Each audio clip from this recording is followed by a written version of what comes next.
Hello everyone, मैं Mansi, numerologist, astrologer and reiki master. अगर आपके जीवन में कोई ऐसी सिचुएशन चल रही है, आप चाहते हैं कंसल्ट करना, तो आप मुझसे कंसल्ट कर सकते हैं।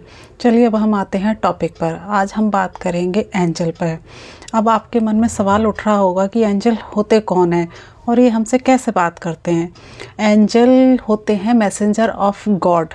यूनिवर्स हमसे डायरेक्ट बात नहीं करते, यूनिवर्स हमसे बात करते हैं नंबर के थ्रू, या हमें कुछ ऐसे पशु पक्षी दिखाएंगे जिससे हमें उसको समझना होगा कि वो हमसे कहना क्या चाहते हैं। इसी श्रृंखला में हम एंजल नंबर बताएंगे आपको। 11 की शुरुआत करेंगे। जब हमें 11 नंबर रिपीट होता है या फिर आपको 11 बार बार दिखता है, या आपको जैसे आपको कॉल आई किसी ने, उस पर 11 है, या आपने कहीं गाड़ी चलती हुई देख ली उस पर 11 है, कहीं बोर्ड पर लिखा हुआ देख लिया वहाँ पे 11 है, यानी कि 11 की संख्या बार बार रिपीट हो रही है, तो इसका मतलब है कि एंजल आपके आसपास हैं, वह आपसे कुछ कहना चाहते हैं, वह आपको समझना पड़ेगा। अब ये जानना है कि 11 का मतलब क्या होता है। 11 का मतलब होता है अवेकनिंग। अवेकनिंग मतलब क्या?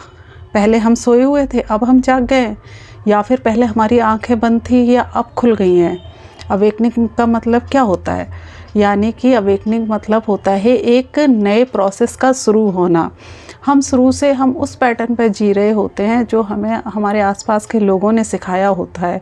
अब हमें वो पैटर्न तोड़ना होता है। हमारे जीवन की एक नई साइकिल शुरू होती है, एक अध्यात्म की यात्रा शुरू होती है।